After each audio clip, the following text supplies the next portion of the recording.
প্রথম কথা হচ্ছে যে আমরা লড়াইয়ের জায়গা থেকে বারবার বলেছি যে একটা রাষ্ট্র অথবা একটা জাতিকে জাতি হয়ে ওঠার যে সংগ্রাম লড়াই তার ভিত্তি হয়ে উঠতে হয় হচ্ছে তার শত্রু চেনবার মধ্য দিয়ে। বাংলাদেশে আমার এই সোনার বাংলার সুশীল বুদ্ধিবেশ্যারা গত 54 বছর এই জাতির সবচেয়ে ক্ষতিকর শত্রুকে বন্ধু আকারে আমাদের সামনে পরিচয় করিয়েছে এবং এতবার বলেছে যে পৃথিবীর ইতিহাসের সমাজবিজ্ঞান রাষ্ট্রবিজ্ঞানে যে শত্রু সাপেক্ষে রাষ্ট্র হয়, আজাদির লড়াইটা যে শত্রু সাপেক্ষে হয়, প্রত্যেক রাষ্ট্রের নাগরিককে তার সময়ের ঐতিহাসিক পরম্পরার জগৎ শেঠ, অনিচাঁদ, রায়দুল্লভ, লেন্দুক দর্জিদেরকে যে পরিচয় করিয়ে দিতে হয়, জাতির যুবকদের সামনে খাসিটি বেগম আর মির্জাফরদেরকে প্রতি প্রজন্মের কাছে যেভাবে পরিচয় করিয়ে দিতে হয়, আমাদের দেশের বুদ্ধিবেশ্যারা, গোলাম মিডিয়া এবং রাজনৈতিক দলগুলো দেশের সবচেয়ে ক্ষতিকর এলিমেন্টগুলোকে জাতির তরুণদের সামনে বন্ধু বেশে গত 54টা বছর পেশ করেছে। এবং যেটা করবার মধ্য দিয়ে যেটা হয়েছে, আমার স্বাধীনতা, আমার সার্বভৌমত্ব, আমার জাতীয় স্বার্থ, আমার আত্মমর্যাদা বারবার ভুলুণ্ঠিত হয়েছে। রাজনৈতিক দলগুলো যেভাবে আমার হাসনাত ভাই বলে গেছে, এত পাইনলেস বোনলেস হয়েছে ক্ষমতার জন্য। ফকির মিসকিন বস্তির ছেলেমেয়েরা আজকে বড় বড় রাজনৈতিক দলের নেতা হয়েছে। ওর নাম পরিচয় নাই, ওদের শিক্ষা দীক্ষা নাই। যারা শত্রু চেনে না, যারা আজাদির লড়াই বোঝে না, যারা হাজার বছরের ইতিহাসের স্বাধীনতা সার্বভৌমত্ব বোঝে না, ওই সকল ক্লাউন গোলামরা আজকে বাংলাদেশের রাজনৈতিক দলের নেতা। এবং তারাই প্রত্যেক পাড়ায় মহল্লায় এলাকাবাসীর কাছে ভোট চেয়ে বেড়াচ্ছে। তারা আগামী সংসদটাকে কিভাবে আজাদির সাথে বেইমানি করে, গণ অভ্যুত্থানের সাথে বেইমানি করে বাংলাদেশকে আবার নতুন করে দিল্লির কাছে বেঁচে দেবে, সেই নাটক মঞ্চস্থ চলছে।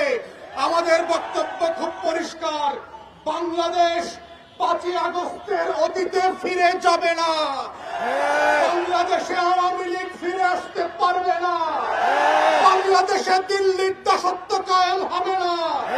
বাংলাদেশে কত সাংবাদিক সুশীলরা এদেশের আজাদির লড়াইকে দিল্লির কাছে বেঁচে দিতে পারবে না। এই বক্তব্য খুব পরিষ্কার।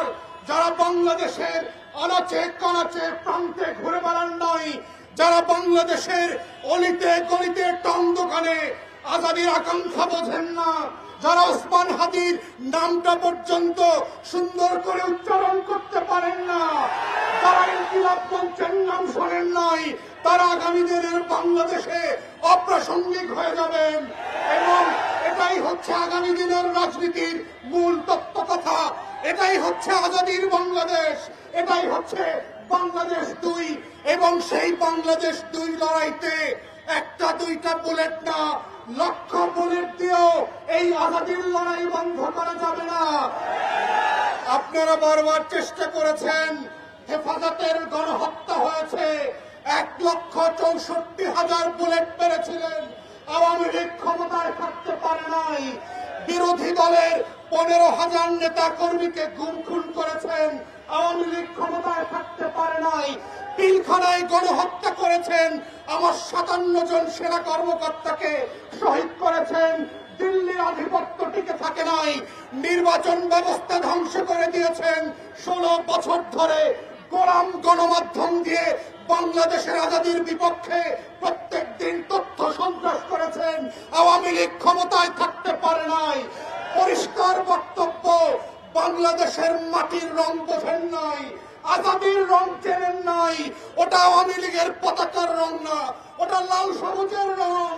ওটার জন্য লক্ষ লক্ষ মানুষ জীবন দেওয়ার জন্য যেমন প্রস্তুত আছে, আগামী দিনেও থাকবে। অর্থাৎ শত্রুরা সাবধান, লক্ষ বুলেট প্রস্তুত রাখতে পারেন।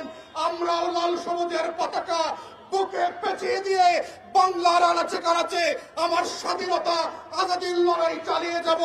শরীফ ওসমানদেরকে নতুন করে পাড়ায় মহল্লায় আবার পরিচিত করানো হবে এবং সেভাবেই প্রজন্ম থেকে প্রজন্ম ইনকিলাব জিন্দাবাদ হয়ে থাকবে। ইনকিলাব ইনকিলাব জিন্দাবাদ জিন্দাবাদ, ইনকিলাব ইনকিলাব। জিন্দাবাদ